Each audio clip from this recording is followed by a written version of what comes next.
പ്രിയ സഹോദരരെ, കർത്താവായ യേശുക്രിസ്തുവിൻ്റെ രണ്ടാം വരവെന്ന ചാനലിലേക്ക് നിങ്ങൾക്കെല്ലാവർക്കും ഒരിക്കൽ കൂടി സ്വാഗതം പറയാൻ യേശു മഹാരാജാവ് അനുവദിച്ചിനോർത്ത് യേശുക്രിസ്തുവിന് നന്ദിയും സ്തുതിയും സമർപ്പിക്കുന്നു. ആമേൻ.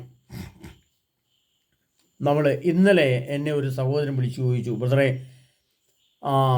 ഇറാനുമായിട്ടുള്ള യുദ്ധം പ്രശ്നങ്ങളൊക്കെ അവസാനിച്ചു, വിമാന സർവീസുകളെ വീണ്ടും പുനഃസ്ഥാപിച്ചിട്ടുണ്ട്, ഇപ്പോൾ ഒരു സമാധാനം ഉണ്ടല്ലേ, ഇനി യുദ്ധമൊന്നും ഉണ്ടാകില്ലായിരിക്കും അല്ലേ, കുഴപ്പമൊന്നും ഇല്ലായിരിക്കും, അപ്പോൾ പഴയതുപോലെയൊക്കെ തുടരാമല്ലേ എന്നൊക്കെ ചോദിച്ചുകൊണ്ട് അതിൻ്റെ വിശേഷങ്ങളൊക്കെ ഒരാൾ ഫോൺ വിളിച്ച് ചോദിച്ചു. വളരെ രസകരമായിരുന്നു സംഭാഷണം. അദ്ദേഹം വളരെ ശുഭാപ്തി വിശ്വാസത്തിലാണ് സംസാരിക്കുന്നത്. ഞാൻ ഒരു കാര്യം അദ്ദേഹത്തെ പറഞ്ഞുള്ളൂ, പ്രിയപ്പെട്ടവരെ, നിങ്ങൾ ദാനിയേൽ പുസ്തകത്തിൽ ഒരു വചനം വ്യക്തമായിട്ട് മനസ്സിലാക്കാനുണ്ട് എന്ന് ഞാൻ പറഞ്ഞു. അദ്ദേഹത്തോട് ഞാൻ പറഞ്ഞിങ്ങനെയാണ്, അതിങ്ങനെയാണ്, ദാനിയേൽ പുസ്തകം 11 അധ്യായം 27 തിരുവചനം, ഒരേ മേശയ്ക്ക് ചുറ്റും ഇരുന്നുകൊണ്ട് അവർ അസത്യം പറയുകയും പക്ഷെ ഒന്നും ഫലിക്കുകയില്ല, കാരണം അവസാനത്തിലുള്ള നിശ്ചിത സമയം ആസന്നമായിട്ടില്ല. നിശ്ചിത സമയമുണ്ട്. ദൈവം ഈ ലോകത്തെ നശിപ്പിക്കണമെന്ന് തീരുമാനിച്ചിട്ടില്ലെങ്കിലും നശിപ്പിക്കേണ്ടി വരും എന്നൊരു പശ്ചാത്തലം ഒരുങ്ങി വരേണ്ടതുണ്ട്. ആ ഒരുങ്ങി വരേണ്ടതിൻ്റെ യഥാർത്ഥ കാരണം എന്നത് കർത്താവ് എഴുതി വച്ചിരിക്കുന്നത് ഇങ്ങനെയാണ്. അതിൻ്റെ പുസ്തകം തന്നെ, ജ്ഞാനികളിൽ ചിലർ വീഴും, ഇന്ന് ജനത്തെ അവസാന ദിവസത്തേക്ക് ശുദ്ധീകരിക്കാനും നിർമ്മലരാക്കി ഉള്ളവരാക്കി മാറ്റാനും വേണ്ടിയായിരിക്കും അത്. അന്തിമ ദിനം വരാനിരിക്കുന്നേ ഉള്ളൂ. ഒരന്തിമ ദിനത്തിലേക്ക്, ഒരന്തിമ യുദ്ധത്തിലേക്ക്, ഒരു ലോകാവസാനത്തിലേക്ക് എടുത്തു ചാടുവാനുള്ളൊരു പശ്ചാത്തലം ഇങ്ങനെ എൻ്റെ പിന്നാമ്പുറങ്ങളിൽ നിറഞ്ഞ് ശരിയായി വന്നുകൊണ്ടിരിക്കുകയാണ്. അപ്പോൾ ഞാൻ ആ സഹോദരൻ പറഞ്ഞത് ഇപ്രകാരമാണ്, സഹോദര, ഈ ഒരു മേശയ്ക്ക് ചുറ്റും ഇരുന്ന് ഇവരിങ്ങനെ അങ്ങനെയൊക്കെ പറയും, പക്ഷെ അവർ ചെയ്യാനുള്ള കാര്യങ്ങളൊക്കെ അതിൻ്റെ അന്തർഭാഗത്തോടെ നടത്തുകയും ചെയ്യും. അതുകൊണ്ട് ഒരു കരാറുണ്ടായി എന്ന് വിചാരിച്ചിട്ട് യുദ്ധങ്ങൾ അവസാനിക്കുമെന്നോ അതുകൊണ്ട് പ്രശ്നങ്ങൾ തീരുമെന്നോ വിചാരിക്കരുത്, മറിച്ച് അതതിൻ്റെ മറ്റൊരു തലത്തിലേക്ക് കടക്കുവാനുള്ള ചില സാവകാശങ്ങളാണ് എന്ന് ഞാൻ പറഞ്ഞു. അതുകൊണ്ട് നിങ്ങൾ ആത്മീയമായിട്ടും ഭൗതികമായിട്ടും ഒരുങ്ങേണ്ട രീതിയിൽ ഒരുങ്ങുക. യേശുക്രിസ്തുവിൻ്റെ വരവ് അടുത്ത വർഷത്തിൻ്റെ ആഗോള യുദ്ധത്തിൻ്റെ തുടക്കത്തോടുകൂടി ആരംഭിക്കുമെന്നും 7 വർഷത്തെ യുദ്ധമുണ്ടായിരിക്കുന്ന വചനത്തിൽ പറഞ്ഞിരിക്കുന്നത് പോലെ ആ 7 വർഷം തുടങ്ങുന്നത് 2027 ഒക്കെ അദ്ദേഹത്തിന് കുറച്ച് കാര്യങ്ങൾ പറഞ്ഞ് ഞാൻ നിർത്തുകയും ചെയ്തു. പ്രിയ സഹോദരൻ, ഞാനിത് പറയുന്നത് ഇന്നത്തെ വാർത്തകൾ അത്ര രസകരമായ വാർത്തകളല്ല നമ്മൾ കേൾക്കുന്നത്. വീണ്ടും ഇറാനുമായിട്ടുള്ള യുദ്ധങ്ങളും പ്രശ്നങ്ങളും രൂക്ഷമായി, പശ്ചിമേഷ്യ യുദ്ധകളമായി, പശ്ചിമേഷ്യ മുൾമുനയിൽ, പശ്ചിമേഷ്യ നീറുന്നു, പുകയുന്നു എന്നൊക്കെ പറഞ്ഞുകൊണ്ടാണ് വാർത്തകൾ കേൾക്കുന്നത്. ഇതിൻ്റെ എല്ലാം പിന്നിൽ നടക്കാനിരിക്കുന്നത് ആണവ ആയുധത്തിൻ്റെ പ്രയോഗമാണ്. അതിനെയാണ് ലോകം ഏറ്റവും കൂടുതൽ ഭയപ്പെടുന്നത്. കാരണം അത് ഒരെണ്ണം പൊട്ടിയാൽ അതിൻ്റെ ഒരു ബാലൻസ് ഇല്ല. ഒരെണ്ണം പൊട്ടിയാൽ അതോടനുബന്ധിച്ച് കുറേ അങ്ങ് പൊട്ടും. അതിൻ്റെ ഒരു സിസ്റ്റം അതാണ്. അത് വ്യക്തമായിട്ട് എഴുതി വെച്ചിരിക്കുന്നത് സക്രിയ 12:3 അന്ന് ഞാൻ ജനതകളുടെ കുതിരകളെ അന്തമാക്കുന്ന യൂദാമരത്തെ കടാക്ഷിക്കും, അന്ന് ഞാൻ കുതിരകൾക്ക് പരിഭ്രാന്തിയും കുതിരക്കാരന്മാർക്ക് ഭ്രാന്തും വരുത്തുമെന്നാണ് ആ വചനം എഴുതിയിരിക്കുന്നത്. അപ്പോൾ ഒരു അണുബോംബ് പൊട്ടിയാൽ പിന്നെ ഒരു ലോകരാഷ്ട്രങ്ങൾക്കൊരു ഭ്രാന്തായിരിക്കും, ഒരു ഭ്രാന്ത് പിടിച്ച പോലെ. പിന്നെ ഇടത്ത് വലത്ത് നോക്കിയില്ല, അത് ആണവ സ്ഫോടനങ്ങൾ ഓരോ രാഷ്ട്രത്തിന് നേരെ ഉണ്ടാവും, അത് അടുത്ത ഘട്ടത്തിലേക്ക് പ്രവേശിക്കും. അങ്ങനെ അതൊരു തരംഗമായിട്ട് വലിയ പ്രശ്നമായിട്ട് മുന്നോട്ട് പോകും. ഈ സാഹചര്യത്തിൽ നമ്മൾ മറ്റ് ചില കാര്യങ്ങൾ കൂടി മനസ്സിലാക്കണം. എങ്ങനെയാണ് ലോകം അവസാനിക്കുന്നത് എന്ന് ചിന്തിച്ചാൽ, അതിന് ലോകാവസാന യന്ത്രത്തിലൂടെ എന്നൊക്കെ പറഞ്ഞ് ചില ക്ലാസ്സുകളൊക്കെ ഞാൻ ഇട്ടിട്ടുണ്ട്. അപ്പം അതിന് തക്കതായ ആണവ മിസൈലുകളും ഹൈപ്പർസോണിക് മിസൈലുകളും ഒക്കെ ഇന്ന് ലഭ്യമാണ്. അതെല്ലാം കണ്ടുപിടിക്കപ്പെട്ട് കഴിഞ്ഞു.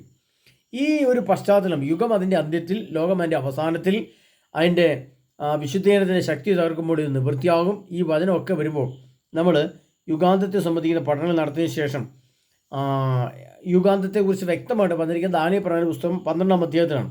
അതിനോട് ചേർന്ന് വരുന്ന ഒരു വചനഭാഗം കൂടെ നമ്മൾ വായിക്കേണ്ടതായിട്ടുണ്ട്. ആ ഒരു പശ്ചാത്തലവും ഈ ഒരു കാര്യവും കൂടി ചേർത്ത് ആണ് ഇവിടെ എഴുതിയിരിക്കുന്നതും നമുക്ക് നമ്മുടെ ബുദ്ധിയിൽ മനസ്സിലാകാതെ പോയിരിക്കുന്നതുമായ ഒരു കാര്യം ഇതാണ്. അത് ദാനിയേൽ പുസ്തകം 13 അധ്യായം.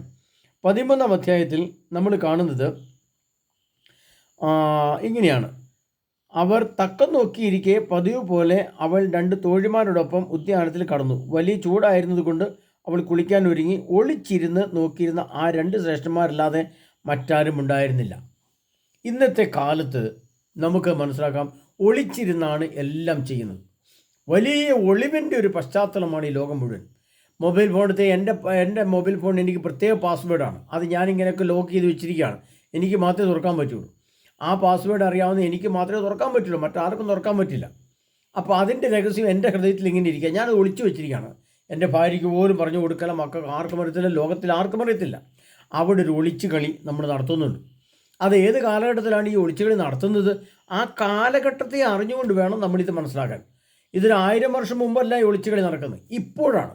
ഇപ്പോഴെന്ന് പറഞ്ഞാൽ ലോകം അതിൻ്റെ അന്ത്യത്തിൽ എത്തി നിൽക്കുന്ന ഈ കാലഘട്ടത്തിൽ ഈ ഒളിച്ചു കളി ആർക്കൊക്കെയാണുള്ളത്? അതാ ഈ ലോകത്ത് ജീവിച്ചിരിക്കുന്ന മുഴുവൻ മനുഷ്യരും ഒളിച്ചു കളിയാണ്. എന്നിട്ട് ഒളിച്ചിട്ട് തന്നെ എന്താണ് കാണുന്നത്? ഒളിച്ചിരുന്നവൾ കാണുന്നത് എന്താണ്? കുളിസീനുകൾ. അതാണ് ഇവിടെ പറഞ്ഞിരിക്കുന്നത്. അവർ ദാനിയേലിന്റെ പുസ്തകം 13-ാം അധ്യായം സൂസന്ന എന്ന ആ വചനത്തിലാണുള്ളത്. അതിൻ്റെ സൂസൻ്റെ ആദ്യം വരെ നിങ്ങൾ വായിച്ചു തോന്നുന്നു, നിങ്ങൾക്ക് സമയമുണ്ടല്ലോ. ഒളിച്ചിരുന്ന് നോക്കിയിരുന്ന ആ 2 ശ്രേഷ്ഠന്മാരല്ലാതെ മറ്റാരും ഉണ്ടായിരുന്നില്ല. അവൾ തോഴിമാരോട് പറഞ്ഞു, എനിക്ക് കുളിക്കാൻ എണ്ണയും ലേപനങ്ങളും കൊണ്ടുവരുവിൻ, വാതിലടയ്ക്കുവിൻ. അതനുസരിച്ച് അവർ വാതിലടച്ചിട്ട് തങ്ങളോട് ആവശ്യപ്പെട്ടത് കൊണ്ടുവരാൻ പിൻവാതിലൂടെ പോയി. ഒളിച്ചിരുന്ന ശ്രേഷ്ഠന്മാരെ അവർ കണ്ടില്ല. അപ്പോൾ ഇന്ന് ശ്രേഷ്ഠന്മാരാണ് ഒളിച്ചിരിക്കുന്നത്. ഇനി ഞാൻ ശ്രേഷ്ഠന്മാരാരാണെന്ന് ഞാൻ പറയുന്നില്ല, അത് നിങ്ങൾ വ്യക്തമായിട്ട് ഊഹിച്ചാൽ മതി. അപ്പോൾ നിങ്ങൾക്ക് വ്യക്തമായിക്കോളും. അപ്പം ഞാൻ ഒളിച്ചു നോക്കുന്നുണ്ടോ? നീ ഒളിച്ചു നോക്കുന്നുണ്ടോ? നിങ്ങൾ ഒളിച്ചു നോക്കുന്നുണ്ടോ? ഇടവക ഒളിച്ചു നോക്കുന്നുണ്ടോ? രൂപത ഒളിച്ചു നോക്കുന്നുണ്ടോ? സഭകൾ ഒളിച്ചു നോക്കുന്നുണ്ടോ എന്ന് നാം തീരുമാനിച്ചുകൊള്ളുക. എന്നതാ ഒളിച്ചിരുന്ന് നോക്കിയെന്ന് കാണുന്നത്? അത് ഞാൻ പറയാതെ നിങ്ങൾ അതും ഊഹിച്ചുകൊള്ളുക. ബാക്കി നിങ്ങൾ വായിച്ചാൽ ഇതിനകത്ത് കിടപ്പുണ്ട്. പ്രിയപ്പെട്ടവരെ, ഇനി രണ്ടാമത്തെ കാര്യം പറയാൻ വേണ്ടിയിട്ടാണ്, അതോടനുബന്ധിച്ച് യുഗാന്ത്യത്തിൻ്റെ പ്രത്യേകതയെപ്പറ്റി പറയാൻ വേണ്ടിയിട്ടാണ് ഇത്ര വ്യക്തമായിട്ട് പറയുന്നത്. കാരണം ലോകം എങ്ങനെയാണ് നശിക്കുന്നതെന്ന് നിങ്ങളറിയണം. നമ്മുടെ ആത്മാവ് എങ്ങനെ നശിക്കുന്നു, ഞാനെന്ന വ്യക്തിത്വം എങ്ങനെ നശിക്കുന്നു, എൻ്റെ വിശ്വാസവും വിശുദ്ധി എങ്ങനെ നശിക്കുന്നു, എൻ്റെ സൽഫലങ്ങൾ, നീതി ന്യായ വ്യവസ്ഥകൾ, വിശുദ്ധി, പരിശുദ്ധി, ജ്ഞാനം, സത്യമായ നീതിബോധം, ഇതെല്ലാം എങ്ങനെ നശിക്കുന്നു എന്ന് വ്യക്തമായി പറയുകയാണ്. കാരണം ഇത് ഏറ്റവും കൂടുതൽ നാശം അനുഭവിക്കുന്നത് ഈ കാലഘട്ടത്തിലാണ്. അതുകൊണ്ടാണ് ഞാൻ പറയുന്നത്, യേശു ക്രിസ്തുവിൻ്റെ വരവിന് മുമ്പുള്ള ഈ ചുരുങ്ങിയ കാലഘട്ടം, ഈ 4, 5, 6, 7 കൊല്ലം, 2033 യുഗാന്ത്യം, ആ കാലഘട്ടത്തിൻ്റെ അവസ്ഥ വന്നപ്പോൾ എല്ലാവരും ഒളിച്ചിരുന്ന് കാണുന്നത് എന്താണ്? എല്ലാവരും ഒളിച്ചല്ലേ ഇരിക്കുന്നത് എന്ന് മനസ്സിലാക്കി തരാൻ വേണ്ടിയിട്ട് മാത്രം ഞാൻ പറയുകയാണ്. എല്ലാ മനുഷ്യരുടെ മൊബൈൽ ഫോണുകളിൽ അതിൻ്റേതായ ഒളിച്ചു വെക്കുന്ന രഹസ്യങ്ങൾ, നിഗൂഢതകളുണ്ട്. ഈ ഒളിച്ചു വെക്കുന്നതാണ് പാപം അഥവാ തിന്മ.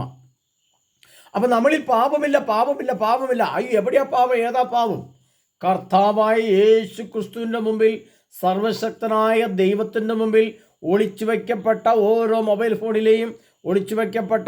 ഫോണിലെ നിഗൂഢ രഹസ്യങ്ങളും അതിൽ ഒളിച്ചിരുന്ന് കാണുന്നതുമായ മുഴുവൻ കാര്യങ്ങളും സർവശക്തനായ ദൈവം അന്ത്യവിധിയിൽ എന്ന് 2034 ഫെബ്രുവരി 15-ാം തീയതി അന്ത്യവിധിയിൽ കർത്താവ് പുറത്തു കൊണ്ടുവരും. അപ്പോഴാണ് നമ്മൾ വിവരം അറിയുന്നത്. ഇനി അതിൻ്റെ ബാക്കി എഴുതിയിരിക്കുന്നത് ബേലും വ്യാളും 13-ാം അധ്യായത്തിൽ നിന്ന് 14-ാം അധ്യായത്തിലേക്ക് വരുമ്പോഴാണ് ഈ 13-ാം അധ്യായത്തിൻ്റെ ബാക്കി അവിടെ കിടക്കുന്നത്. അവിടെ 14-ാം അധ്യായത്തിൽ ബേലും വ്യാളവും എന്നാണ് പതിക്കുന്നത്. ബേൽ എന്ന് പറഞ്ഞാൽ ബേൽ എന്ന രാജാവ്, ബേൽ എന്ന ദേവൻ, ബേൽ എന്ന് പറഞ്ഞാൽ ഉയരമുള്ളവൻ, പൊക്കമുള്ളവൻ എന്നാണ് അർത്ഥം. ആ പൊക്കമുള്ള രാജാവ് എന്ന് പറഞ്ഞാൽ ഏറ്റവും വലിയ രാജാവ്. ഇന്ന് ലോകത്തിലെ സമ്പത്തിൻ്റെ രാജകീയ മുടി ചൂടാമന്നന്മാരാരാണ്? സാമ്പത്തികമായിട്ടുള്ള രാഷ്ട്രങ്ങൾ, ഏറ്റവും ഉയർന്ന സാമ്പത്തിക ശേഷിയുള്ള രാഷ്ട്രങ്ങൾ, ഏറ്റവും ഉയർന്ന സാമ്പത്തിക ശക്തിയുള്ള വ്യക്തികൾ, ഏറ്റവും ഉയർന്ന സാമ്പത്തിക ലാഭമുള്ള ഫാക്ടറികൾ, ഏറ്റവും ഉയർന്ന സാമ്പത്തിക ലാഭമുള്ള കൃഷികൾ, അതിൻ്റെ വ്യവസായങ്ങൾ എല്ലാം എന്താണ്? ബാൽ രാജാക്കന്മാരാണ്, ബേൽ ദേവന്മാരാണ്. എന്ന് പറഞ്ഞാൽ സമ്പത്തും ധനമുള്ള ദേവന്മാരെ പോലുള്ള വ്യക്തികളാണ് എന്നർത്ഥം. എന്നിട്ട് അവിടെ എന്താണ് അവർക്ക് കാണാൻ അവരുള്ളത്? അവിടെ അധികം വായിച്ചു വന്നു കഴിഞ്ഞാൽ നമുക്ക് വ്യക്തമായിട്ട് അല്ല പറയുന്നത്. 2 ദിവസം 3 ദിവസം ഇത് തന്നെ ക്ലാസ് എടുക്കേണ്ടി വരും പ്രിയപ്പെട്ട. അത്രമാത്രം ഒരുപാട് മണിക്കൂറുകൾ സംസാരിക്കാനുള്ള വിഷയങ്ങളാണ് ഇതെല്ലാം. അപ്പോൾ അത് മനസ്സിലാക്കി കഴിഞ്ഞ് ഇങ്ങോട്ട് വന്നാൽ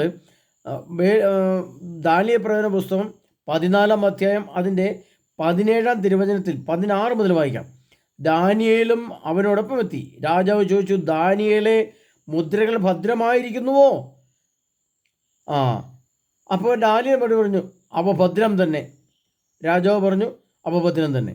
അവൻ ഉത്തരം പറഞ്ഞു, വാതിൽ തുറന്ന ഉടനെ രാജാവ് പീഠത്തിൽ നോക്കി അത്യുച്ചത്തിൽ അട്ടഹസിച്ചു, ബേൽ, നീ വലിയവൻ തന്നെ, നിന്നിൽ വഞ്ചന ശേഷമില്ല. അപ്പോൾ ദാനിയേൽ ചിരിച്ചുകൊണ്ട് രാജാവിൻ്റെ അകത്ത് കിടക്കുന്നതിൽ നിന്ന് തടഞ്ഞുകൊണ്ട് പറഞ്ഞു, തറയിലേക്ക് നോക്കൂ, ആരുടേതാണ് ഈ കാൽപ്പാടുള്ളത് ശ്രദ്ധിക്കൂ. രാജാവ് പറഞ്ഞു, പുരുഷന്മാരുടെയും സ്ത്രീകളുടെയും കുട്ടികളുടെയും കാൽപ്പാടുകൾ ഞാൻ കാണുന്നു. ഇന്ന് ഈ ബാൽ ദേവൻ്റെ പിന്നാലെ പോകുന്ന ആളുകൾ ആരൊക്കെയാണ്? മുതിർന്നവർ, സ്ത്രീകൾ, കുട്ടികൾ, രാജാക്കന്മാർ, പ്രഭുക്കന്മാർ എല്ലാം. ബേലും വ്യാളം എന്ന് പറഞ്ഞാൽ സർപ്പ ആരാധന അർത്ഥം. ഈ സർപ്പാരാധന എന്ന് പറയുന്നതിൻ്റെ വേറൊരു ഭാഷയാണ് ഇന്നത്തെ ബ്ലാക്ക് മാസുകൾ. അതിൻ്റെ മറ്റൊരു ഭാഷയാണ് ഇന്നത്തെ മൊബൈൽ ഫോണിലെ ഉപയോഗങ്ങൾ, അതിൻ്റെ സംവിധാനങ്ങൾ, ഷൂട്ട് ചെയ്യുന്ന സ്ഥലങ്ങൾ, അത് വിൽപ്പന നടത്തുന്ന സ്ഥലങ്ങൾ എല്ലാം ഇതോടനുബന്ധിച്ച് വരുന്നതാണ്. ഇതേത് കാലഘട്ടത്തിലാണ് ഈ ഒളിച്ചിരുന്ന് കാണാൻ സാധിക്കുന്നത്? ഈ മൊബൈൽ ഫോണും ടെലിവിഷനും ലാപ്ടോപ്പും ഒക്കെ വരുന്നതിന് മുമ്പുണ്ടായിരുന്ന കാലഘട്ടം നോക്കിക്കേ.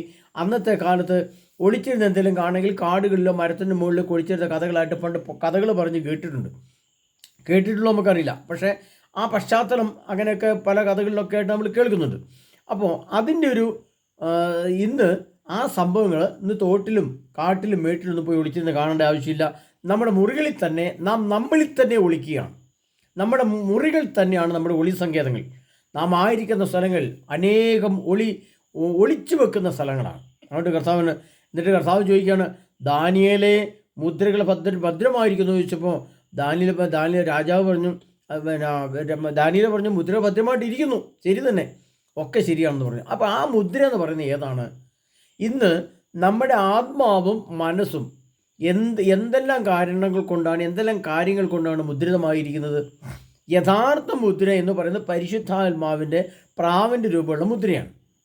എന്നാൽ ആ മുദ്രയുടെ സ്ഥാനത്ത് ഇന്ന് ബേൽ ദേവനും ബാൽ ദേവൻ്റെയും വ്യാളത്തിൻ്റെയും ഒക്കെ ആരാധനയുടെ അതിൻ്റെയൊക്കെ പ്രോഗ്രാമിൻ്റെ പരിപാടികൾ നമ്മൾ എങ്ങനെ കാണുന്നു?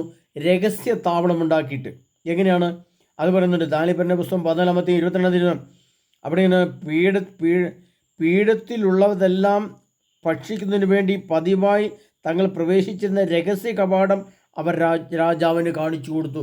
നമ്മുടെ രഹസ്യ കവാടങ്ങൾ, നമ്മുടെ ആത്മാവിലേക്ക് കടന്നു വരുന്ന രഹസ്യ കവാടങ്ങൾ, ആ നമ്മുടെ ആത്മാവിനെ മുദ്രിതമാക്കി വെച്ചിരിക്കുന്ന പരിശുദ്ധാത്മാവിൻ്റെ മുദ്രയ്ക്ക് പകരം ഇത്തരം കാര്യങ്ങൾ കാണുന്നതിന് വേണ്ടി രഹസ്യ കവാടമുണ്ടാക്കി അവിടെ സാത്താൻ്റെ ബന്ധനമിട്ട് നമ്മളിൽ തന്നെ മുദ്ര ചെയ്ത് വെച്ച് ഈ ലോകത്തുനിന്ന് ആരെങ്കിലും കടന്നു പോകുന്നുണ്ടെങ്കിൽ, പ്രിയപ്പെട്ടവരെ, മൊബൈൽ ഫോണുള്ള എല്ലാ വ്യക്തികളും, ആർക്കൊക്കെ ഈ ലോകത്ത് മൊബൈൽ ഫോണുകളുണ്ടോ ആ വ്യക്തികളെല്ലാം മുദ്രിതമാണ്, സാത്താനാൽ മുദ്രിതമാണ്, അവൻ്റെ ആത്മാവിൽ മുദ്രിതമാണ്. അവൻ ബേലും വ്യാളവുമുണ്ട്, അവന് രഹസ്യ പാസ്വേഡുകളുണ്ട്, രഹസ്യ കോഡുകളുണ്ട്, ഇതെല്ലാമുണ്ട്. മൊബൈൽ ഫോണിലുള്ള ഒരു വ്യക്തിയും ഈ ലോകത്തുനിന്ന് നിത്യജീവനിലേക്ക് എടുക്കപ്പെടും എന്ന് ആരും വിചാരിക്കരുത്. അതിൻ്റെ കാരണം ഇതാണ്, ഒറ്റ കാരണമുള്ളൂ, രഹസ്യമായിട്ട് നാം എന്തെല്ലാം കാണുന്നു. കർത്താവിൻ്റെ മുമ്പിൽ ഒന്നും മറഞ്ഞിരിക്കുന്നില്ല, അവിടെ എല്ലാം അനാവരണമാണ്. എല്ലാം തുറന്ന് കർത്താവിൻ്റെ നഗ്നനേത്രങ്ങൾ കൊണ്ട് നമ്മുടെ ആത്മാവിനെ ദർശിക്കാനും കാണാനും ഒരു ബുദ്ധിമുട്ടും ദൈവത്തിനില്ല. കാരണം ദൈവത്തിൻ്റെ ഹൃദയത്തിലുള്ള ആത്മാവാണ് നമ്മുടെ ഹൃദയത്തിലുള്ള ആത്മാവ്. എൻ്റെ ഹൃദയത്തിലുള്ള ആത്മാവും ദൈവത്തിൻ്റെ ആത്മാവും തമ്മിലൊരു കണക്ഷൻ ദൈവത്തിൽ നോക്കാൻ പറ്റും. നമുക്ക് ദൈവത്തിലേക്ക് നോക്കാൻ അറിയത്തില്ല, നോക്കത്തില്ലെങ്കിലും ദൈവത്തിൻ്റെ ആത്മാവ് നമ്മുടെ ഹൃദയത്തിൽ നോക്കാൻ വ്യക്തമായിട്ട് പറ്റും.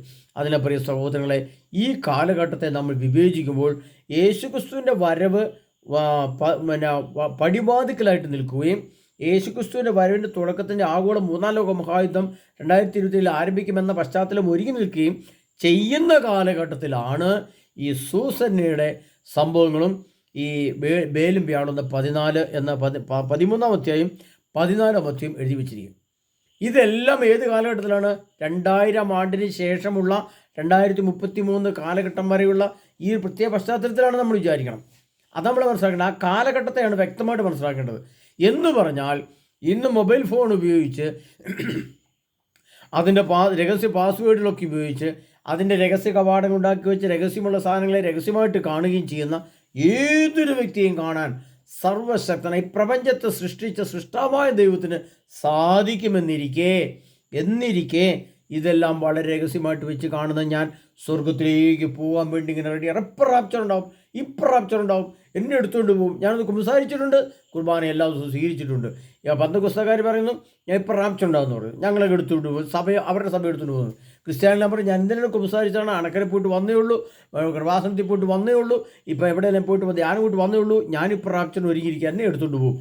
പിന്നെ വേറെ ചില പറഞ്ഞു കിട്ടും, മരിച്ചു, എൻ്റെ ചേട്ടൻ മരിച്ചു, ആങ്ങളും മരിച്ചു, അവരൊക്കെ മരിച്ചു കഴിഞ്ഞപ്പോൾ വളരെ വിശുദ്ധിയോടെ ജീവിച്ച, മദ്യപാനമൊന്നും ഇല്ലായിരുന്നു, സ്വസ്ഥമായിട്ടിരിക്കുകയായിരുന്നു. പിന്നെ പാടച്ച് ടി വി കാണുന്ന സ്വഭാവം ഉണ്ടായിരുന്നുള്ളൂ. അദ്ദേഹം മൊബൈൽ ഫോൺ ഉപയോഗിക്കുന്നുണ്ടായിരുന്നു. അതും കഴിഞ്ഞിട്ട് ഇപ്പോൾ മരിച്ചിട്ടുള്ളൂ, സ്വർഗത്തിലേക്ക് പോയെന്ന് ഞങ്ങൾ വിശ്വസിക്കണം.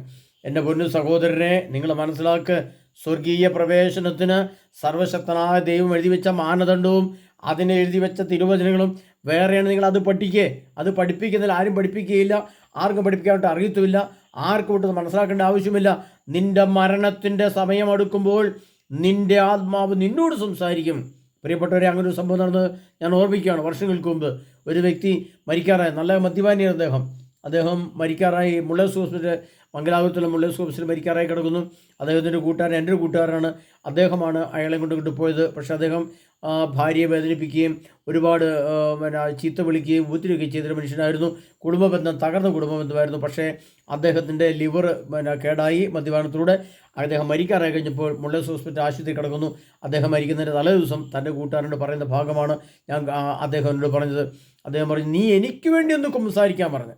എന്നിട്ട് ഇയാൾ ആ പാപങ്ങൾ ചെയ്ത തിന്മ, എൻ്റെ ഭാര്യയെ ഞാൻ അങ്ങനെ അടിച്ചിട്ടുണ്ട്, ഇങ്ങനെ ഇടിച്ചിട്ടുണ്ട്, ഞാൻ ആ സ്ത്രീയുമായിട്ട് അങ്ങനെ ബന്ധം ചെയ്തിട്ടുണ്ട്, ഇങ്ങനെ ചെയ്തിട്ടുണ്ട്, ഞാൻ ഇത്ര കോടി രൂപയുടെ മദ്യം കഴിച്ചു, ഞാൻ എൻ്റെ ആൾ കൂലിത്തല്ലിന് ആളെ വിട്ടിട്ടുണ്ട്, ഇതെല്ലാം പറഞ്ഞിട്ട് ഈ സഹോദരനോട് സംസാരിച്ചത് പറഞ്ഞു, ഞാൻ നിന്നോട് സംസാരിച്ച പോലെ പ്രിയ സഹോദര നീ പോയി അച്ഛനോട് സംസാരിക്കണം, ഞാൻ എനിക്കിനി അധികം കാലില്ലെന്ന് എൻ്റെ മനസ്സ് പറയുന്നു, എൻ്റെ മനസ്സിലേക്ക് ഈ ചെയ്ത തിന്മകളെല്ലാം കടന്നു വരുന്നു, എനിക്കത് വിളിച്ചു പറഞ്ഞേ പറ്റൂ എന്ന് പറഞ്ഞ് അദ്ദേഹത്തിൻ്റെ ആത്മാവ് ഇതെല്ലാം വിളിച്ചു പറയുകയും ഈ കൂട്ടുകാരൻ സങ്കടത്തോടെ ഇരുന്ന് കേൾക്കുകയും അങ്ങനെ ആ വിളിച്ചു പറഞ്ഞു കഴിഞ്ഞ് 1 മണിക്കൂർ കഴിഞ്ഞപ്പോൾ ഇദ്ദേഹം ഈ ലോകത്ത് നിന്ന് കടന്നു പോവുകയും ചെയ്ത സംഭവം അദ്ദേഹം വളരെ വ്യക്തമായിട്ട് പറയണ്ടേ. കാരണം എനിക്ക് ഈ സംഭവം അറിയാവുന്നതാണ്, ഈ 2 വ്യക്തികളും അറിയാവുന്നതാണ്.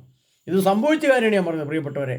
അപ്പോൾ തൻ്റെ ഹൃദയത്തിൽ സൂക്ഷിച്ച് രഹസ്യമാക്കി വെച്ച് ഈ ലോകത്തിലെ ഏതെങ്കിലും വ്യക്തി എന്തെങ്കിലും രഹസ്യ കോഡ് ഉപയോഗിച്ച്, പാസ്വേഡ് ഉപയോഗിച്ച്, രാജാവേ മുദ്രകൾ ഭദ്രമാണോ, ദാനിയേലേ മുദ്രകൾ ഭദ്രമാണോ എന്ന് ചോദിക്കുമ്പം മുദ്ര നോക്കുമ്പം ഭദ്രമാണ് എന്ന് പറഞ്ഞാൽ എന്നെ നോക്കിക്കഴിഞ്ഞാൽ, എന്നെ കണ്ടു കഴിഞ്ഞാൽ എന്തെങ്കിലും മുദ്രകളായിട്ട് നിങ്ങൾക്ക് തോന്നുമോ? എനിക്ക് എൻ്റെ കാഴ്ചപ്പാട്, നിങ്ങളുടെ കാഴ്ചപ്പാട് എന്നെ കണ്ടാൽ ഒരു കുഴപ്പമില്ലല്ലേ. പക്ഷേ എനിക്ക് രഹസ്യ പാസ്വേഡുണ്ട്, രഹസ്യ കോഡുണ്ട്.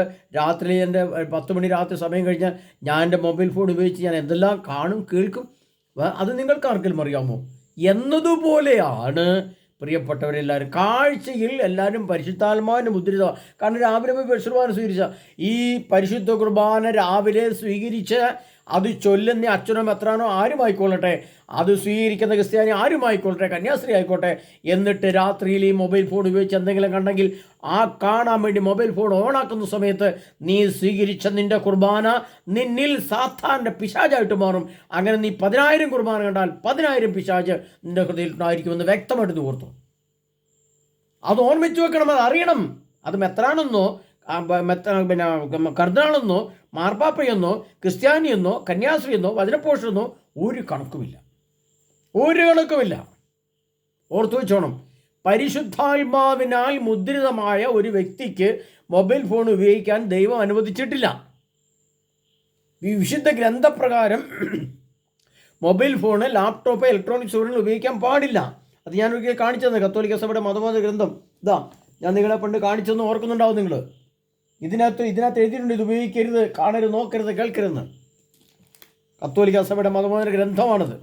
എന്നിട്ട് ഇതെല്ലാം ഉപയോഗിച്ച് രഹസ്യ കവാടവും ഉണ്ടാക്കി രഹസ്യ മുദ്രയും വെച്ച് ഇതുപയോഗിച്ച് സ്വീകരിച്ചിട്ട് സ്വർഗത്തിനകത്തേക്ക് ഇപ്പം കയറിപ്പോകുമെന്ന് പറഞ്ഞ് ആരെങ്കിലുമൊക്കെ ജീവിക്കുന്ന ആരെങ്കിലും ഉണ്ടെങ്കിൽ പൊന്ന് സഹോദര സഹോദരി നിങ്ങൾ മനസ്സിലാക്കിയോ, അന്ത്യവിധിയിൽ നിൻ്റെ ഓരോ വാക്കും, നീ കണ്ട കാര്യങ്ങളും കേട്ട കാര്യങ്ങളും, നീ ഉപയോഗിച്ച വസ്തുവിന് ഉപയോഗിച്ച പണമടക്കം നിൻ്റെ ഒരു ലിസ്റ്റ് നിൻ്റെ മുമ്പിലേക്ക് വരും. കർത്താവ് തൻ്റെ ആത്മാവിൻ്റെ ചിത്രം നമ്മുടെ മുമ്പിലേക്ക് എടുത്ത് തുറന്നു വയ്ക്കുക തന്നെ ചെയ്യും. ജ്ഞാനത്തിൻ്റെ പുസ്തകത്തിൽ എഴുതിയിട്ടുണ്ട്. അവിടെ ജ്ഞാനത്തിൻ്റെ പുസ്തകം എഴുതിയിരിക്കുന്നത് തങ്ങളുടെ പാപത്തിൻ്റെ കണക്കെടുക്കുമ്പോൾ അവർ ഭയചകിതരായെത്തും, തൻ്റെ പാപത്തിൻ്റെ കണക്കെടുക്കുമ്പോൾ അവർ മുട്ട് വിറയ്ക്കുമെന്ന് കർത്താവ് എഴുതി വെച്ചിട്ടുണ്ട് ജ്ഞാനത്തിൻ്റെ പുസ്തകത്തിൽ. അതുകൊണ്ട് ഞാൻ പറയുന്നത് ശ്രദ്ധിച്ച് കേൾക്കണം. ഈ യുഗാന്ത്യ കാലഘട്ടത്തിലാണ്, അതായത് യേശുക്രിസ്തു ഭൂമിയിലേക്ക് വരാൻ തയ്യാറായി പശ്ചാത്തലം ഒരുങ്ങി വരുന്നു, തിന്മ അതിൻ്റെ പോലെ വർദ്ധിക്കുന്നു. ആ സമയത്താണ് ഈ രഹസ്യ കവാടങ്ങളും പരിപാടികളും ഏറ്റവും കൂടുതൽ എന്ന് പറഞ്ഞാൽ ഈ ലോകത്ത് 140 കോടി അല്ല 800 കോടി വരുന്ന മനുഷ്യരിലും ഒരു 100 കോടി വേണം മാറ്റിയേക്കാം. 800 കോടി എല്ലാവരും അടച്ചു പറയുന്നില്ല. പ്രിയപ്പെട്ടവരെ, കർത്താവ് ഹോസിയ പറയുന്നുണ്ട്, 1000 ഇസ്രായേൽ ജനങ്ങളെ അണിനിരത്തിയ നഗരങ്ങളിൽ 100 പേരെയും, 100 ഇസ്രായേൽ ജനത്തെ അണിനിരത്തിയ ഇസ്രായേൽ നഗരങ്ങളിൽ 10 പേരെയും, 10 ഇസ്രായേൽ ജനത്തെ അണിനിരത്തിയ നഗരങ്ങളിൽ ഒരാളെയും മാത്രമേ ഞാൻ അവശേഷിപ്പിക്കുകയുള്ളൂ എന്ന് കർത്താവ് പറഞ്ഞു. അപ്പം 1% ആൾക്കാർ മാത്രമേ നിത്യത്തിലേക്ക് പ്രവേശിക്കുകയുള്ളൂ, ബാക്കി മുഴുവൻ എങ്ങോട്ട് പോകും? വ്യക്തമായിട്ട് ഓർത്തിരിക്കണം. അതിനാൽ പ്രിയ സഹോദരങ്ങളെ, നമ്മുടെ സ്ഥാനം നിങ്ങൾ വ്യക്തമായിട്ട് മനസ്സിലാക്കണം. യേശു ക്രിസ്തു വരുവാൻ പടിവാതിൽക്കലെത്തി ആഗോള യുദ്ധം പൊട്ടിപ്പുറപ്പെടാൻ ഏതാനും മാസങ്ങൾ മാത്രം ബാക്കി നിൽക്കുമ്പോൾ, കർത്താവിൻ്റെ വരവ് തൊട്ടുമുമ്പിലായിട്ട് നിൽക്കുമ്പോൾ, വിശ്വാസം നഷ്ടപ്പെട്ട് വിശുദ്ധി നഷ്ടപ്പെട്ട് സകലവിധ മ്ലേച്ഛതയും കണ്ട് അതിന് പണം മുടക്കി അതിന് കഴിഞ്ഞ ശേഷം കുർബാന ചെല്ലുകയും കുർബാന സ്വീകരിക്കുകയും ചെയ്യുന്ന ഈ കാപട്യത്തെ സർവശക്തനായ ദൈവം വന്നിരിക്കുന്ന നിൻ്റെ മുദ്രയും നിൻ്റെ സാധനങ്ങൾ ഞാൻ എന്ത് ചെയ്യുന്ന കർത്താവ് വന്നിരിക്കുന്നത് രഹസ്യ കവാടം കാണിച്ചു കൊടുത്തു. രാജാവ് അവനെ വധിക്കുകയും ബേലിനെ ദാനിയേൽ വിട്ടുകൊടുക്കുകയും ചെയ്തു. ദാനിയേൽ ബേലിനെ അതിൻ്റെ ആലയത്തോടൊപ്പം നശിപ്പിച്ചു. കർത്താവ് തൻ്റെ ദേവാലയമായ കത്തോലിക്ക സഭയെ അതിൻ്റെ ആലയത്തോടൊപ്പം നശിപ്പിക്കുന്നതിന് വേറെ അർത്ഥം വരിക. അതിൻ്റെ ബാക്കി വെളിപാടി കിടപ്പുണ്ട്. ഞാൻ പലപ്പോഴും നോക്കിയിട്ടുള്ള വെളിപാട് വായിച്ചതിൻ്റെ ബാക്കി അവിടെ കിടപ്പുണ്ട്. ദാനിയേൽ പ്രവാചകന്റെ പുസ്തകത്തിൽ ഏറ്റവും കൂടുതൽ വെളിപ്പെടുത്തൽ ഉള്ളത് ഏറ്റവും കൂടുതൽ വെളിപാട് ഗ്രന്ഥത്തിലാണ്. അതുകൊണ്ട് നിങ്ങളുടെ മൊബൈൽ ഫോൺ നിങ്ങൾ ഉപയോഗിക്കുമ്പോൾ സൂക്ഷിച്ചു കൊള്ളുക. അതിന് പണമടയ്ക്കുമ്പോൾ സൂക്ഷിച്ചു കൊള്ളുക. ടെലിവിഷനിലേക്ക് പണം ഇടുമ്പോൾ സൂക്ഷിച്ചു കൊള്ളുക. നിങ്ങൾ ശ്രദ്ധിക്കുകയും സൂക്ഷിക്കുകയും ചെയ്തുകൊള്ളുക. നിങ്ങളുടെ ആത്മാവ് എവിടെയാണ് മുദ്രിതമായിരിക്കുന്നത്, ഏത് പ്രോഗ്രാമിലാണ്, ഏത് പരിപാടി കാണുന്നതിലാണ്, എത്ര സമയം നിങ്ങളിതിന് മുമ്പിലിരുന്നു എന്നുള്ളത് വ്യക്തമായ കണക്ക് നിൻ്റെ മരണത്തിന് തൊട്ടു മുമ്പ് നിൻ്റെ ആത്മാവ് നിന്നോട് സംസാരിക്കുന്ന പശ്ചാത്തലം തെളിഞ്ഞു വരുമ്പോൾ നിലവിളിച്ച് കാറിയാൽ ആരും കേൾക്കാനുണ്ടാവുകയില്ല. അതാ ഞാൻ പറഞ്ഞത്. സംഭവിച്ച കാര്യത്തിൽ പറഞ്ഞല്ലേ, അവൻ തൻ്റെ പാപങ്ങൾ ആരോടൊന്നില്ലാതെ പറയാം. കൂട്ടുകാരനെ വിളിച്ച് പറയാം, ഞാൻ നിന്നോട് ഇതെല്ലാം പറയാം, നീ പോയിട്ട് സംസാരിക്കണമേ എന്ന്. അപ്പോഴാണ് ആത്മാവ് ഇതെല്ലാം കാണിച്ചു കൊടുക്കുകയാണ്. നീ നാളെ മരിക്കും, നീ ചെയ്ത തിന്മകൾ ഓർത്തോളാൻ പറഞ്ഞുകൊണ്ട്. മരണത്തിൻ്റെ പടിവാതിൽക്കൽ മരണയുഗം തുടങ്ങി. 2000 ആണ്ട് മുതൽ 33 ആണ്ട് വരെ മരണയുഗമാണ്, മരണകാലഘട്ടമാണ്. എത്രയാണ് മരണം നടക്കുന്നത് നിങ്ങൾ കേൾക്കുന്നില്ലേ? വാർത്ത കാണാൻ പറ്റില്ല. ആക്സിഡൻറ്റ് മരണങ്ങൾ, വ്യഭിചാര മരണങ്ങൾ, കൊലപാതക മരണങ്ങൾ, ദുർമരണങ്ങൾ, വീണ് മരണങ്ങൾ, ആക്സിഡൻറ്റുകൾ, എന്തുമാത്രം മരണങ്ങളാണ്. കൊലപാതക മരണം ആയിരക്കണക്കിനാണ്. ചിന്തിക്കാൻ പറ്റും. ഒരു ദിവസം ഒരു ഭൂമിയിൽ എത്ര മരണങ്ങളാണ് നടക്കുന്നത്, ആലോചിച്ച് നോക്കൂ. അപ്പം മരണയുഗത്തിലാണ് നമ്മളുള്ളത്. ഇവിടെ ജീവൻ്റെ യുഗം, ജീവൻ, നിത്യജീവൻ. ആർക്ക് വേണം നിത്യജീവൻ അല്ലേ? പ്രിയ സഹോദരങ്ങളെ, നമ്മുടെ മുമ്പിലേക്ക് വരാനിരിക്കുന്നത് വലിയ ദുരന്തങ്ങളാണ്. അതുകൊണ്ട് നിങ്ങൾ ചിന്തിക്കുക, ശ്രദ്ധിക്കുക, സൂക്ഷിക്കുക. നിങ്ങളുടെ രഹസ്യ കവാടങ്ങളും നിങ്ങളുടെ ഒളിച്ചു നോട്ടവും എന്തെങ്കിലും ഉണ്ടെങ്കിൽ ഈ നിമിഷം അത് അവസാനിപ്പിക്കാൻ നിങ്ങൾ തയ്യാറായിക്കൊള്ളുക. അങ്ങനെ നിങ്ങൾക്ക് അവസാനിക്കാൻ പറ്റുന്നില്ലെങ്കിൽ ധ്യാനങ്ങൾ വന്നു കൂടുക. അവിടെ നിങ്ങൾക്ക് വിടുതൽ കിട്ടും. അവിടെ നിങ്ങളുടെ ആത്മാവിന് വിശുദ്ധി പ്രാപിക്കും. അവിടെ നിങ്ങളെ ഏറ്റെടുക്കാൻ 2 കൈകളും ഇപ്പോൾ നീട്ടിപ്പിടിച്ചൊരു യേശു ക്രിസ്തുവിനെ നമുക്ക് സ്വന്തമാണ്. എന്നാൽ കർത്താവ് ഈ നീട്ടിപ്പിടിച്ച കരങ്ങൾ ഒന്ന് പിൻവലിക്കും. അടുത്ത കാലഘട്ടങ്ങളിൽ കർത്താവിൻ്റെ കരുണയുടെ കരങ്ങൾ കർത്താവ് തന്നെ പിൻവലിക്കും. ആ പിൻവലിക്കയിൽ പിന്നെ വന്ന് വീഴുന്നത് സോദോം ഗോമോറയിലേക്കുള്ള ആ തീയും ഗന്ധവുമാണെന്ന് മറക്കരുത് നമ്മൾ. ഹല്ലേലൂയ. അതിനെ പ്രിയ സഹോദരങ്ങളെ, വിശുദ്ധ ഗ്രന്ഥത്തെ ആസ്പദമാക്കി പഠിക്കുമ്പോൾ ഈ കാലഘട്ടമാണ് ദാനിയേൽ യുഗം. ദാനിയേൽ പ്രവാചകൻ 3000 വർഷങ്ങൾക്ക് മുമ്പ് പറഞ്ഞു വെച്ച പശ്ചാത്തലമാണിത്. ആ പശ്ചാത്തലം ഇപ്പോൾ നമ്മുടെ മുമ്പിലെത്തി. അതുകൊണ്ടാണ് ഇതിൻ്റെയൊക്കെ വെളിപ്പെടുത്തലുകൾ വെളിപാട് ഗ്രന്ഥത്തിൽ കർത്താവ് എഴുതി വെച്ചത്. ഒന്നുകൂടി ഇത് കർത്താവ് തന്നെ മുദ്രമാക്കി വെച്ചെങ്കിൽ കർത്താവ് തന്നെ യോഹന്നാനെ വിളിച്ച് ഇത് വീണ്ടും മുദ്രമായിട്ട് എഴുതി വെച്ചു. എന്നിട്ട് അതിനോട് പറഞ്ഞ അവസാനം കർത്താവ് പറഞ്ഞു, ഇനി ഇത് മുദ്രിതമായിട്ട് സൂക്ഷിക്കേണ്ട, നീ ഇത് എല്ലാവരോടും പറഞ്ഞുകൊള്ളുക എന്ന് പറഞ്ഞുകൊണ്ട് വെളിപാട് പുസ്തകം 22-ാം അധ്യായത്തിൽ കർത്താവ് പറയുന്നുണ്ട്. അതിനെല്ലാം പ്രിയ സഹോദരങ്ങളെ, വളരെ സൂക്ഷ്മതയോടെ, ശ്രദ്ധയോടെ ഇവിടെ തന്നെ നിന്റെ ന്യായവിധി കർത്താവ് നടപ്പാക്കും. കർത്താവിൻ്റെ അന്ത്യവിധി ഈ പ്രകൃതി ദുരന്തത്തിലൂടെയും ഈ പൈശാചികതയുടെ തിന്മയുടെ ആക്രമണത്തിലൂടെയും ഈ സാംക്രമിക രോഗത്തിലൂടെയും ഭക്ഷണമില്ലാത്ത അവസ്ഥയിലൂടെയും ഇവിടെ തന്നെ കർത്താവ് നിന്റെ അന്ത്യവിധി ഈ ഭൂമിയിൽ തന്നെ വെച്ച് ചെയ്തിട്ട്, അല്ലാണ്ട് ആരെയും വെറുതെ വിടുമെന്ന് കർത്താവ് ആരും വിചാരിക്കരുത്. അതിനെ പ്രിയ സഹോദരങ്ങളെ, ദൈവവചനത്തെ മുറുകെ പിടിക്കുക, അതിനകത്ത് വന്നിരിക്കുന്ന വചനങ്ങളുടെ ആഴങ്ങളെ ഗ്രഹിക്കുക, അത് ഉൾക്കൊള്ളുക, വിശുദ്ധി പ്രാപിക്കുക, എത്രയും പെട്ടെന്ന് വിശുദ്ധി പ്രാപിക്കുക. അതിൻ്റെ ഊട്ടി നടന്ന് വിശുദ്ധി പ്രാപിക്കണം. ഏതെങ്കിലും പൊക്കണം, ഏതെങ്കിലും ധ്യാനമന്ദിരത്തിൽ ഓടിക്കണം. ഒന്ന് കുമ്പസാരിക്കാനോ ഒന്ന് ധ്യാനം കേൾക്കാനോ വചനം കേൾക്കാനോ ഇപ്പോൾ അവസരമുണ്ട്. എന്നാൽ ഏതാനും ചില മാസങ്ങൾ കൂടി മുന്നോട്ട് പോയെന്നാൽ ഈ വചന പ്രഘോഷണം എന്നേക്കും നിന്നുപോകും. അത് നല്ലവണ്ണം നമ്മൾ ഓർമ്മിച്ച് നോക്കണം. ഇതെന്നും ഇങ്ങനെ കിട്ടുമെന്ന് വിചാരിച്ചുകൊണ്ടാരും ഇരിക്കരുത്. ഹല്ലേലൂയ, ആമേൻ. അതിനായി സർവശക്തനായ ഈശോനാഥൻ നമ്മെ ഓർത്ത് സമൃദ്ധമായി അനുഗ്രഹിക്കുമാറാട്ടെ. കർത്താവിൻ്റെ പരിശുദ്ധാത്മാവ് കൊണ്ട് മുദ്രിതമായിട്ട് സ്ഥലത്ത് നമ്മുടെ രഹസ്യ കവാടങ്ങളും രഹസ്യ പാസ്വേഡുകളും ഉപയോഗിച്ച് നമ്മെ തന്നെ ബന്ധിച്ച് വിലക്കി മുറിച്ച് കെട്ടിവെച്ചിട്ടുണ്ടെങ്കിൽ പ്രിയ സഹോദരങ്ങളെ, അത് കെട്ടഴിക്കാനുള്ള സമയമാണിത്. അത് കെട്ടഴിക്കുന്നില്ലെങ്കിൽ ആ കെട്ടോടുകൂടി നീ ഈ ലോകത്തിൻ്റെ അന്ത്യത്തിലേക്ക് ഇറങ്ങിപ്പോവും. പിന്നെ അവിടെ നിന്നെ കെട്ടുപൊട്ടിച്ച് പുറത്തു കൊണ്ടുവരാൻ ആരുമുണ്ടായിരിക്കില്ലെന്ന് വ്യക്തമായിട്ട് ഓർത്തിരിക്കണം. അതിനെ പ്രശ്നങ്ങളെ കർത്താവായ യേശു ക്രിസ്തുവിൻ്റെ തിരുരക്തം നമ്മെ സകല പാപത്തിൽ നിന്നും അശുദ്ധിയിൽ നിന്നും മ്ലേച്ഛതയിൽ നിന്നും വിടുവിക്കുമാറാകട്ടെ. കർത്താവായ യേശു ക്രിസ്തുവിൻ്റെ തിരുവചനങ്ങൾ, പരിശുദ്ധാത്മാവിൻ്റെ തിരുവചനങ്ങൾ, സ്വർഗീയപ്പനെഴുതിയ തിരുവചനങ്ങൾ എൻ്റെ ഹൃദയത്തെ, എൻ്റെ മനസ്സിനെ, എൻ്റെ ശരീരത്തെ, എൻ്റെ ചിന്തകളെ, എൻ്റെ കാഴ്ചപ്പാടുകളെ, എൻ്റെ ഇപ്പോഴുള്ള പ്രവൃത്തികളെ അടിമുട്ടി പറിച്ച് പിഴുതു മാറ്റി കർത്താവായ യേശു ക്രിസ്തുവിൽ വസിക്കത്തക്ക വിധം എൻ്റെ ആത്മാവിനെ ക്രിസ്തുവിൻ്റെ ആത്മാവായി, പരിശുദ്ധാത്മാവ് നിറഞ്ഞ വ്യക്തിയായി, ജ്ഞാനവും വിവേകവും നീതിബോധവും സത്യസന്ധവും നിറഞ്ഞ വ്യക്തിയായി രൂപപ്പെടുത്തിയെടുക്കുവാൻ ഇപ്പോഴാണ് സമയം. അത് നാളെയല്ല സമയം, പ്രിയപ്പെട്ടവരെ. അതുകൊണ്ട് വ്യക്തമായ കാഴ്ചപ്പാട് വേണം, വ്യക്തമായ ബോധ്യങ്ങൾ വേണം.